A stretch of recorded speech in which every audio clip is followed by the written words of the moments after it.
Bienvenue à cette troisième vidéo concernant la série relative au module réseau et communication destiné pour les étudiants en Master 1 informatique. Dans cette troisième séance, on va la consacrer à l'adressage IP. En fait, on va essayer de partager ce chapitre en deux parties. La première partie va être une sorte de rappel ou des généralités sur l'adressage IP. C'est des choses probablement que vous avez vues en deuxième année, mais c'est très utile de les rappeler avant d'entamer, c'est-à-dire la deuxième partie qui est un peu plus complexe, qui concerne comment on va pouvoir euh, diviser un réseau IP en plusieurs sous-réseaux et quelle est la méthodologie qu'on va utiliser. Très bien, donc on va commencer par un petit rappel sur tout ce qui est adressage IP.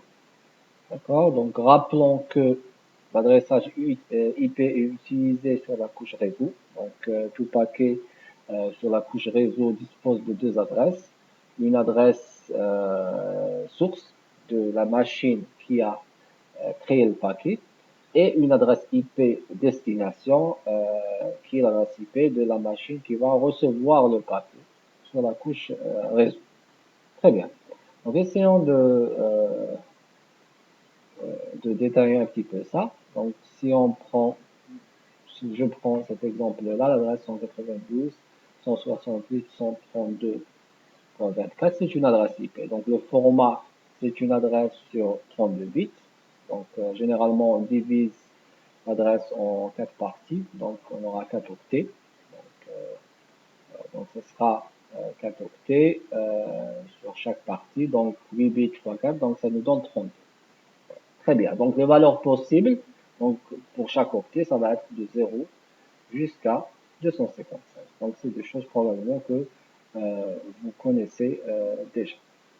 Très bien. Donc là, une adresse IP va avoir, c'est-à-dire sur chaque octet, une valeur entre 0 et 255. Donc si je regroupe toutes les parties, quel est le nombre de machines que je peux adresser au total, d'accord, en utilisant l'adressage IP, ça va être de puissance 32.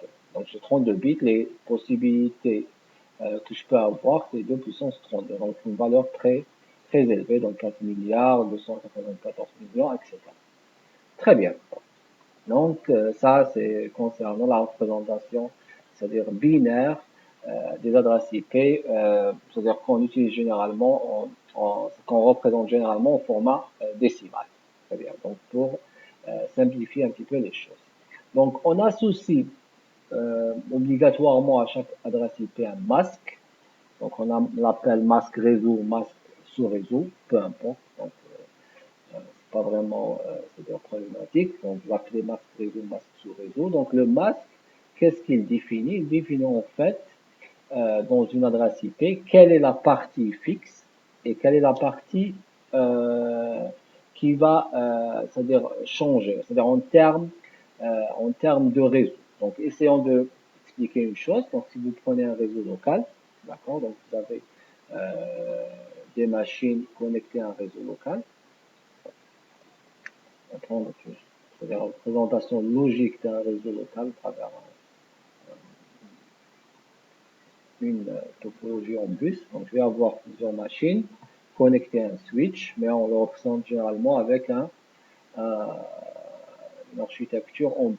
D'accord. Et probablement j'ai un routeur qui me permet hein, d'aller vers l'extérieur, de communiquer avec des réseaux externes. D'accord.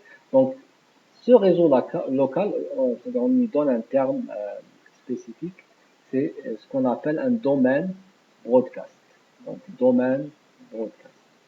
Donc, pourquoi on le nomme comme ça? Tout simplement parce que dans un réseau local, d'accord, dans un réseau local, généralement, les messages broadcast ne vont pas euh, être envoyés à l'extérieur. D'accord, d'accord. Donc, si j'ai un message, un paquet destiné à tout le monde, donc je dois diffuser à toutes les machines, d'accord? Mettre des flèches pour chaque machine ou chaque lien sur ce réseau-là. Donc ça, c'est un message broadcast, c'est-à-dire un message de diffusion à toutes les machines. Donc on avait vu dans la séance précédente un exemple d'un message broadcast, c'est le message ARP. Donc si je ne connais pas l'adresse MAC d'une machine destination, je vais utiliser un message broadcast pour que la machine en question me répond avec son adresse MAC. Donc le message broadcast va être initialement diffusé à tout le monde. Et la machine qui a cette adresse IP va répondre avec son adresse MAC. Très bien. Donc ça, c'est un exemple d'un message broadcast. Donc les messages broadcast, ils vont jamais être diffusés vers l'extérieur. D'accord? Donc là, le routeur ne va jamais forwarder ou renvoyer le message broadcast vers l'extérieur. Pourquoi? Parce que tout simplement, ils sont considérés, les messages broadcast, ils sont considérés comme, c'est-à-dire des messages spécifiques au réseau local. D'accord? Donc, on essaye de garder tout ce qui est message broadcast dans le même réseau. On ne les diffuse jamais vers l'extérieur. D'accord? On les garde toujours dans le même réseau local. Donc, ça, c'est une chose. La deuxième chose, c'est que c'est important. Donc, si j'ai un paquet donné que je dois envoyer, donc j'ai un paquet avec deux adresses, adresse source et adresse destination. D'accord? Donc, c'est important pour moi de savoir est-ce que ce paquet-là donc, doit être envoyé dans le réseau local, est-ce qu'il doit être envoyé à une machine dans le réseau local ou il doit envoyer à une machine externe au réseau local. Donc là, j'ai deux situations. Donc, si la destination se trouve dans le même réseau local, d'accord? Donc, je vais envoyer le paquet d'une manière. Si la machine, donc ça c'est destiné à cette machine-là, voilà. Donc là, si l'adresse destination se trouve sur le même réseau local, donc il y a une manière d'envoyer le paquet. Si la machine se trouve à l'extérieur du réseau local, je vais utiliser une méthode différente. Donc on avait en quelque sorte expliqué ça dans la première séance. Donc si l'adresse IP elle est dans le même réseau local, donc tout simplement, je n'ai qu'à trouver son adresse MAC. C'est tout. Donc, je dois trouver son adresse MAC. Soit je connais déjà son adresse MAC à travers mon cache ARP. D'accord? Donc si je connais ça très bien, donc je vais utiliser la couche inférieure, créer un paquet sur la couche liaison de données avec les adresses MAC sur ces destinations et je vais envoyer le paquet au switch qui va s'en charger à envoyer le paquet à cette destination. Maintenant, le deuxième cas, si la machine se trouve externe au réseau local, donc dans ce cas, je dois envoyer le paquet à ma passerelle. D'accord? Donc, de la même manière, je dois utiliser la couche liaison de données. Dans ce cas, l'adresse MAC destination sera l'adresse MAC de l'interface du routeur de ma passerelle connectée à mon réseau local.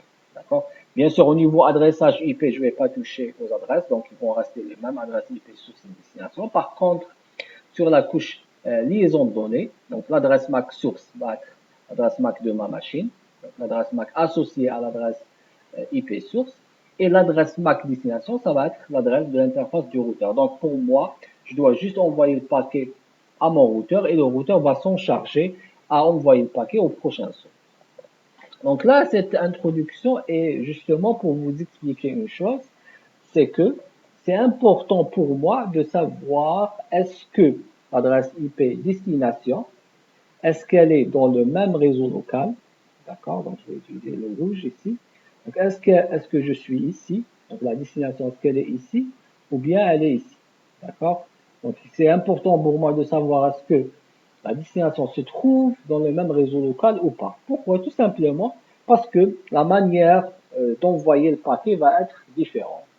D'accord? Dans le premier scénario, je vais juste trouver l'adresse MAC associée à la destination et envoyer le paquet à travers mon switch. Dans le deuxième cas, je vais envoyer le paquet à ma passerelle pour qu'elle s'en charge d'envoyer le paquet vers le prochain switch. Très bien. Donc la question qui se pose maintenant, comment je vais pouvoir savoir est-ce que l'adresse IP destination se trouve dans le même réseau ou pas. Donc tout simplement à travers le masque. Donc le masque, c'est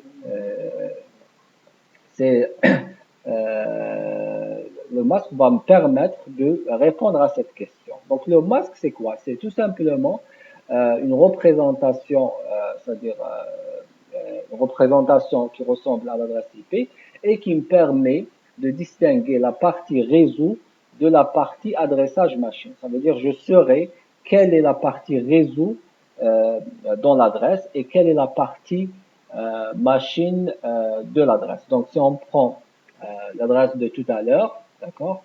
Donc là, si je suppose que, bon, je vais prendre le noir, je vais faire une supposition. Donc si on a un masque 3 fois 255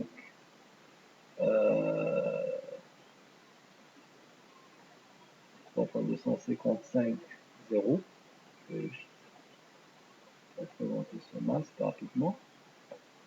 Donc on n'a pas encore parlé du format du masque, donc c'est une représentation sur 32 bits. Par contre, ce qui diffère, c'est qu'il y a une partie qui a 1, toujours, donc une partie à gauche qui a 1. Donc là, 255 en binaire, c'est 8 1. Donc vous avez 1, 2, 3, 4, 5, 6, 7 et 8. De la même manière, donc pour le deuxième, troisième octet, et une partie à 0. Donc là, je vais avoir donc 8 0. D'accord? Je ne vais pas représenter tous les octets, juste pour aller plus vite.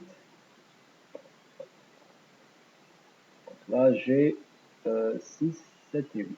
Très bien. Donc ici, au total, combien j'ai? 24 bits à 1. D'accord? 24 bits à 1.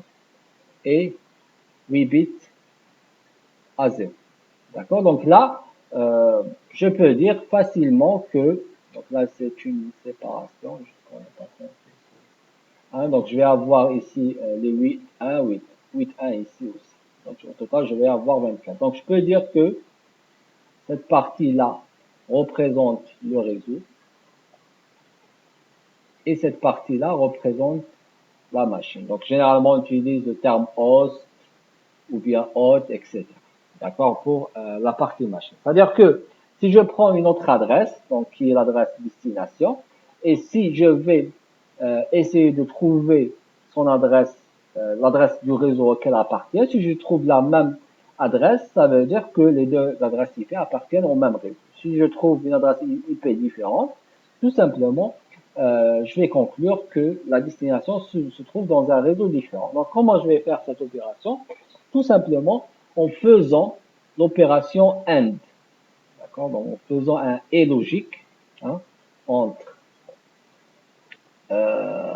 l'adresse IP et le masque.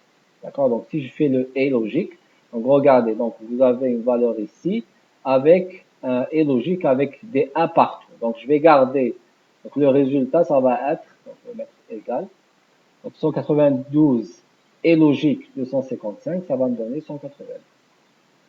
C'est un exemple assez basique, mais c'est bien de le rappeler.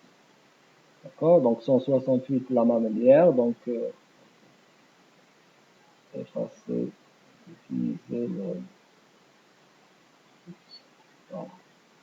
Donc 168, donc 168 avec 255, donc si je fais logique, ça va être 168.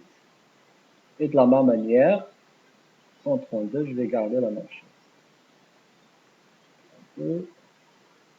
Donc là, pour le dernier octet, comme j'ai un 0, hein, j'ai un 0, donc si je fais 24 avec et logique avec un 0, ça va me donner un 0. Donc l'adresse réseau auquel cette adresse IP appartient, c'est 192.168.132.0. Donc en fait, si je prends une autre adresse IP, destination, si je fais le et logique et je retrouve la même valeur, je peux dire que les deux machines sont dans le même réseau. Si je trouve une valeur différente, je vais conclure que les deux machines appartiennent à deux réseaux différents. Très bien. Donc ça, c'est pour expliquer pourquoi on a besoin d'un masque réseau. D'accord? Donc là, c'est le but en fait de l'utilisation du masque. C'est pour savoir quelle est l'adresse réseau auquel cette adresse IP appartient. D'accord?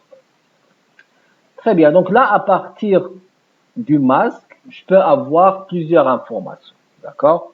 Je peux avoir plusieurs informations. Donc la première information, c'est l'adresse du réseau. Donc comment je vais obtenir cette information en faisant le AND logique avec le masque. Donc j'obtiens l'adresse réseau. D'autres informations utiles que je peux obtenir, c'est les adresses IP que je peux utiliser sur ce réseau. Donc regardez, donc si je dis que voilà l'adresse réseau et voilà le masque en question, vous pouvez conclure que la partie du dernier octet, elle est utilisée pour l'adressage des machines. Donc ici j'ai utilisé une adresse .24, d'accord, mais je peux dire également que les machines dans ce réseau-là vont utiliser l'espace de 1 jusqu'à la dernière valeur. En fait, la dernière valeur, on va pas l'utiliser. On va aller jusqu'à 254. D'accord? Donc, le dernier octet, c'est 8 bits, donc 2 puissance 8 possibilités. La première adresse, qui est le point 0, on ne va pas pouvoir l'attribuer à une machine, tout simplement, parce qu'elle sert à identifier le réseau. D'accord?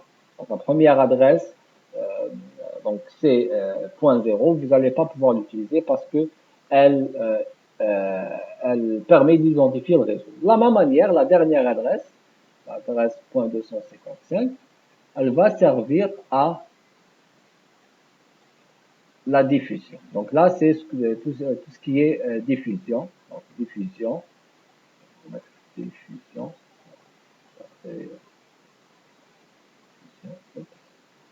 ou broadcast. D'accord? Donc, pas encore broadcast.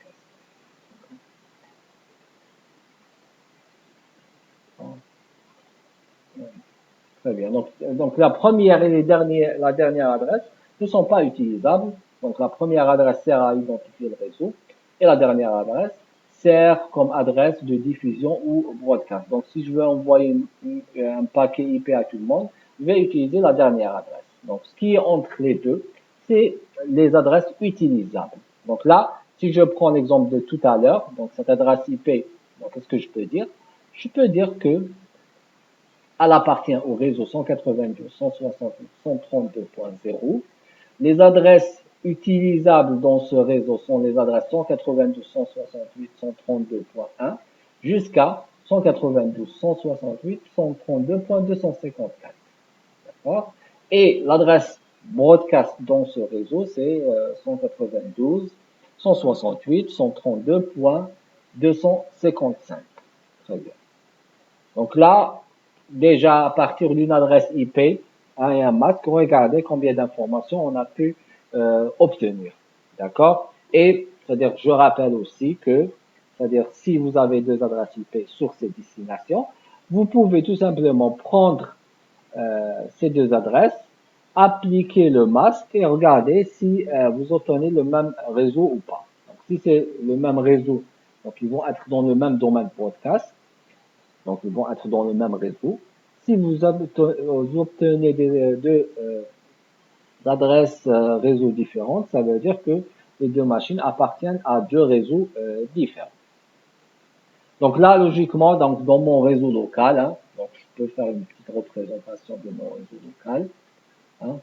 Donc, je vais avoir plusieurs machines. Donc là, vous pouvez conclure que vous pouvez adresser jusqu'à 254 machines dans ce réseau. D'accord? Je peux écrire ça. Donc ce réseau local, c'est 192. Hein. Oups, non, pas vraiment. 168. D'accord? Point 132.0. Voilà. Et là, je vais pouvoir commencer à adresser mes machines. Donc le point 1, c'est ça, le point 2, c'est ça, le point 3, c'est cette adresse, etc. Donc vous avez compris le principe. C'est-à-dire pour chaque machine, vous allez aller sur les paramètres réseau de la machine et vous allez lui affecter une adresse IP distincte des autres. Donc l'adresse IP doit être unique sur le réseau. Et bien sûr, on peut avoir une passerelle sur le réseau, notre routeur. Donc notre routeur, il a sûrement une interface connectée à ce réseau. Donc quelle est l'adresse IP que je vais donner à cette interface? Donc vous pouvez utiliser n'importe quelle adresse dans la plage, mais une bonne pratique, c'est d'utiliser la dernière adresse. Bon, il y a des gens qui utilisent la première. Moi, je préfère toujours utiliser la dernière adresse. Donc là, la dernière adresse, donc cette interface, je vais venir et je vais lui donner l'adresse IP 254. Voilà, très bien. Donc là, c'est-à-dire qu'au niveau du paramétrage de ma carte réseau pour les machines, je dois utiliser l'adresse 254 comme passerelle dans le réseau. D'accord? Donc, euh, donc voilà une petite, c'est-à-dire une petite représentation logique du réseau 192.168.132.0. Très bien. Donc là, essayons de regarder, c'est-à-dire en pratique, comment on va faire ça. D'accord? Donc, si vous prenez, c'est-à-dire votre machine, vous allez sur les paramètres réseau. D'accord? Donc, mon interface est en anglais. Donc, français, ça va être paramètres de la carte réseau. Donc, ici, c'est Network Settings. Donc, je vais aller sur ma carte réseau, soit filaire ou bien sans fil, peu importe. Donc, je vais prendre l'exemple de la carte réseau filaire. Donc, je vais aller sur Propriétés. D'accord. Je vais aller sur les paramètres du protocole TCP/IP version 4. Propriétés. Donc là, la configuration de mes adresses est dynamique. Donc, je suis censé obtenir une adresse IP de façon dynamique à partir du réseau. Donc là, je vais changer ma configuration. Je vais essayer de faire une configuration statique. Donc, je vais mettre 192, 168, on avait dit 132.24 par exemple. Donc le masque, c'est 3 fois 255.0. Donc ici, par défaut, on n'a pas encore parlé des classes, mais par défaut, le système sait que, c'est-à-dire le masque par défaut qui correspond à cette adresse, c'est 3 fois 255.0. D'accord? Pour la passerelle, qu'est-ce qu'on avait dit? On avait choisi d'utiliser la dernière adresse. Donc ça va être 192, 168, 132.254.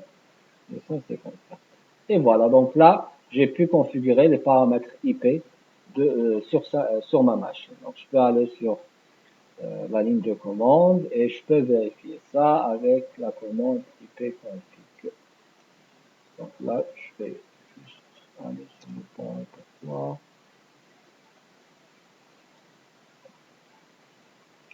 Voilà. Pardon.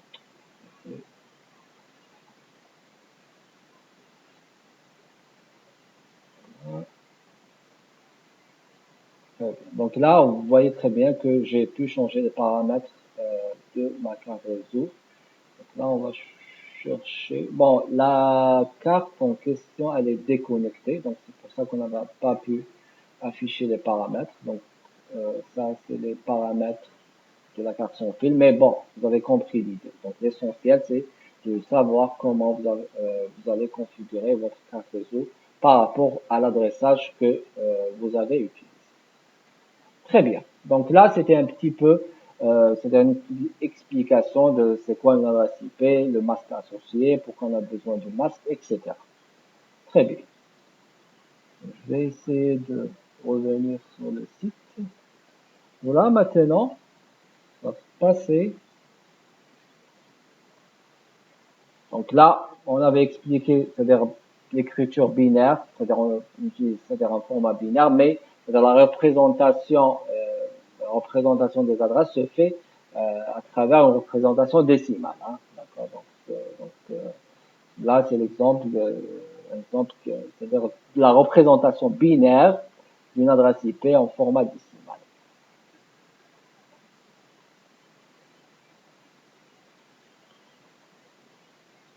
Donc, on avait expliqué aussi que il y a la partie dans une adresse IP, une partie réseau, une partie machine.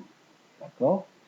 Donc, le masque vous aide à savoir quelle est la partie réseau de la partie machine. Donc là, la séparation se fait à travers la représentation du masque en format binaire. Donc là, je saurais que les 3 premiers octets donc, identifient le réseau et les 8 derniers, les 8 derniers bits, c'est-à-dire le dernier octet, va identifier la machine.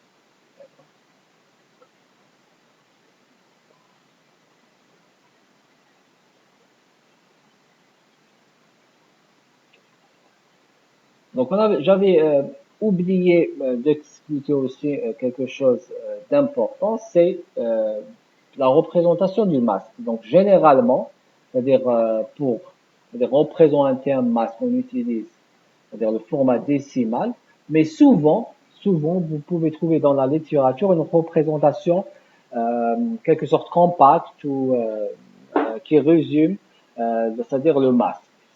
C'est-à-dire, je peux représenter le masque avec 3 fois 255.0, comme je peux utiliser ce qu'on appelle, c'est-à-dire le slash. Donc là, regardez, donc, tout simplement sur le masque, je sais que j'ai 24 bits à gauche qui sont à 1. Donc je peux dire que tout simplement, l'adresse 192.168.25.0 slash 24. Le slash 24 veut dire que j'ai un masque 3 fois 255.0. C'est-à-dire que j'ai 24 bits à gauche qui sont à 1. Donc c'est une représentation assez courte du masque. Donc de la même manière, si vous prenez un masque 255.000, donc c'est un slash 8. Ça veut dire que vous avez 8 bits à gauche qui sont à 1. De la même manière, regardez cet exemple. 192.168.25.32. D'accord? Donc, si vous représentez, c'est-à-dire, ou plutôt cette adresse IP, on lui associe ce masque 255, 255, 255.248. Donc 248, là, il faudrait faire un petit peu c'est-à-dire le calcul. Il faut décomposer le 248 en binaire. Donc on va essayer d'utiliser la calculatrice directement. Donc si je passe au mode 3 programme, donc là je vais 248. Je vais représenter en binaire. Vous avez combien de bits? 1, 2, 3, 4, 5. 5 bits à 1 sur le dernier octet, plus les 24. Donc 5 plus 24, ça vous donne 29. C'est un slash 29. Donc le masque, la représentation compacte de ce masque, c'est un slash 29. Donc j'ai 29 bits à 1 sur le masque. Donc c'est une représentation assez, c'est-à-dire courte du masque réseau.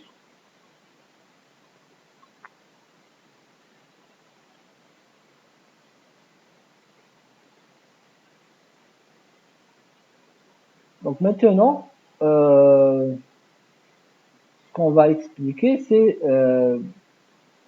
on va passer aux classes des adresses. C'est-à-dire les adresses, donc on avait dit que les valeurs, c'est-à-dire vous avez c'est-à-dire 32 bits, donc la valeur possible pour chaque octet, c'est de 0 jusqu'à 255.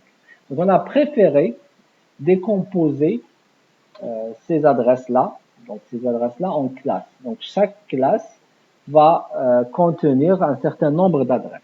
Donc vous avez les 3 fameuses classes A, B et C que vous allez utiliser, que ce soit dans le réseau local ou sur Internet.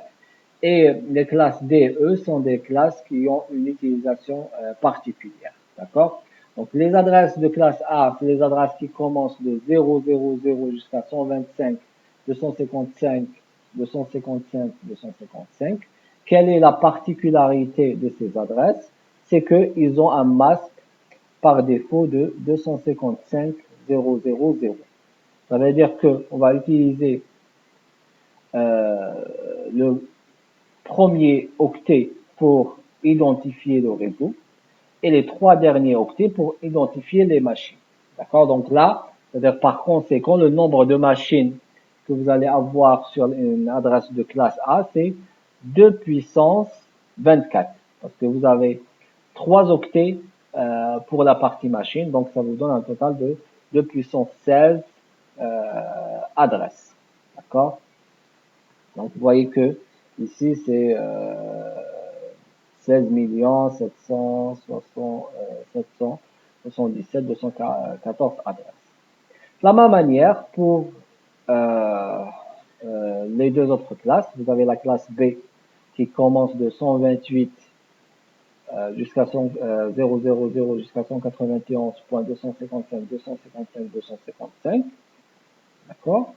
Et là, le masque associé, c'est 2 fois 255. C'est-à-dire qu'on a laissé uniquement 2 octets pour l'adressage des machines, ce qui nous donne 2 puissance 16 adresses. Donc, soit 65 534 adresses par réseau de classe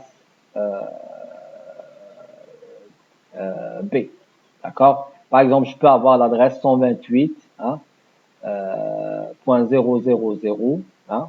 Donc, l'adresse ensuite, c'est 128.1.0.0, ensuite 128.2.0.0, etc. Et dans chaque classe, j'aurai 65 534 adresses. Donc le masque, je répète, c'est 2 fois 255.0.0. De la même manière, la classe C, donc on laisse qu'un seul octet pour l'adressage des machines. Donc c'est ce qui nous donne 255 adresses. Donc 2 puissance 8, c'est 255.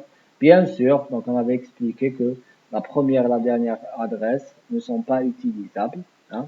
Donc ça nous donne 256, mais en réalité, on va enlever 2, la première et la dernière. Donc en pratique, il nous reste 254 adresses. D'accord?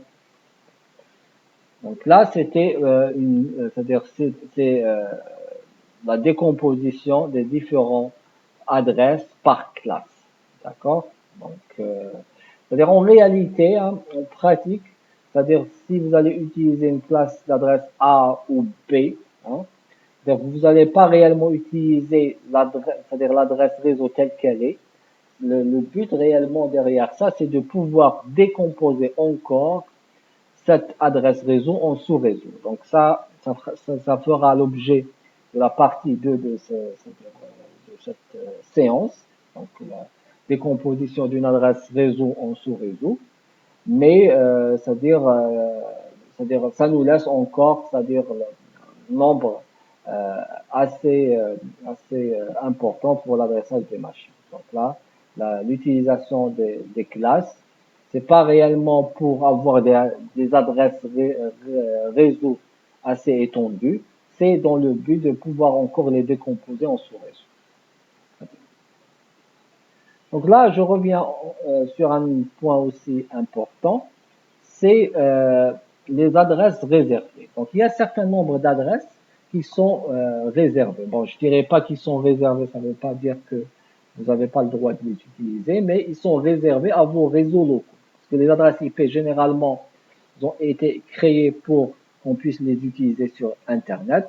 C'est-à-dire que c'est des adresses qui seront publiques. Donc on va pouvoir les utiliser pour surfer sur Internet. Mais pour tout ce qui est réseau local, vous devez, c'est pas une obligation, mais de préférence utiliser des adresses dans des plages bien spécifiques. D'accord? Donc les 3 plages d'adresses pour les réseaux locaux qui ont été réservées pour les réseaux locaux sont l'adresse qui commence avec un 10.0.0.0 avec un masque 255.0.0 pour c'est-à-dire pour la classe A. Donc c'est en quelque sorte l'adresse réseau local réservée pour la classe A.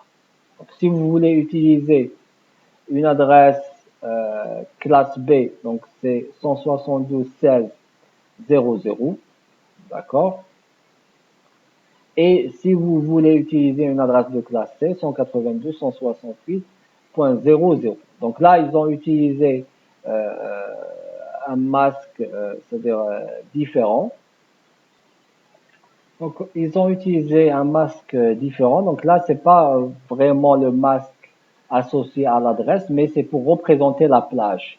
C'est-à-dire que si je veux utiliser une adresse classe C, donc ça peut être 192.168.0.0, ça peut être 192.168.1.0, 2.0, etc.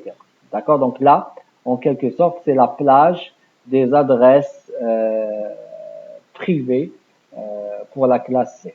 De la même manière, pour la classe B, 172.16.0.0. Donc là, je peux avoir plusieurs valeurs sur le deuxième octet. Donc, si vous jetez un coup d'œil sur le RFC 918, donc vous allez avoir le détail de la plage des adresses privées. Donc, essayons de regarder ça rapidement. Voilà, donc si je veux utiliser une adresse classe A, donc ça peut être 10.0.0.0, d'accord, jusqu'à 10.255.255.255, d'accord. Et après, donc je peux utiliser un masque spécifique à l'intérieur. De la même manière, donc je peux avoir 172.16.0.0 jusqu'à 172.31.255.255, d'accord. D'accord, donc là je peux avoir par exemple 172.17.00, hein, je peux avoir 172.18 jusqu'à 31, d'accord, et ça me laisse toujours 2 octets, hein, pour la partie adressage des machines. Pour la classe C, donc c'est de 192.168.0.0 jusqu'à 192.168.255.255. C'est-à-dire que je peux utiliser pour mes réseaux privés des adresses du genre 192.168, 1.0, 192.168, 100.0 jusqu'à 255 au niveau du troisième octet. D'accord? Très bien. Donc, essayons de revenir sur la page précédente.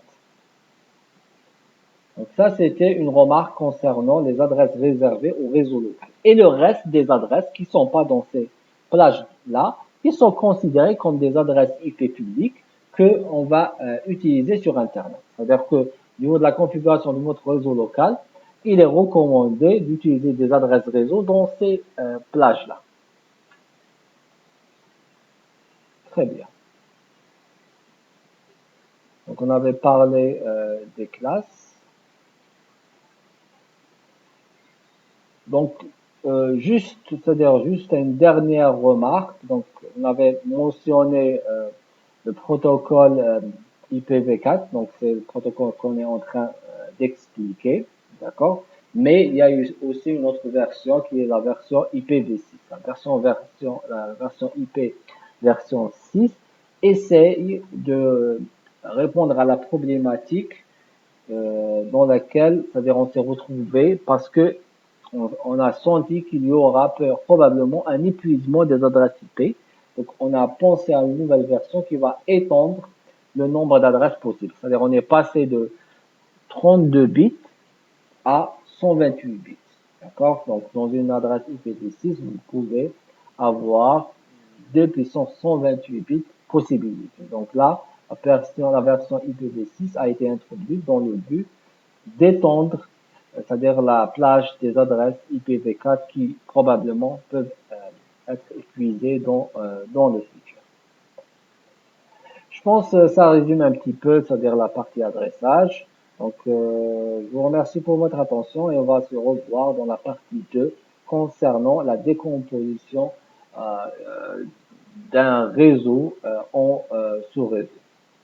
Merci.